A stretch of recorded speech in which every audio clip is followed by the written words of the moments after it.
অন্তর্বর্তী সরকারের ৩টি প্রধান কাজ হচ্ছে গণহত্যার বিচার, সংস্কার ও নির্বাচন।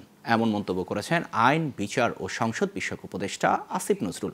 সকালে রাজধানীর কৃষিবিদ ইনস্টিটিউটে ফোরাম ফর বাংলাদেশ স্টাডিজ আয়োজিত গুম খুন থেকে গণহত্যার বিচার চ্যালেঞ্জ বিষয়ে এক সংলাপে তিনি এই মন্তব্য করেন। তিনি বলেন, আইন উপদেষ্টা হিসেবে তার প্রধান কাজ গণহত্যার বিচার। আসিফ নজরুল বলেন, আন্তর্জাতিক অপরাধ ট্রাইব্যুনালে তড়িঘড়ি বিচার করে বিচারকে প্রশ্নের মুখে ফেলা যাবে না। তিনি বলেন, মামলার শুনানির সময়েও আসামিদের হাতকড়া না পরানো নিয়েও সমালোচনা হচ্ছে।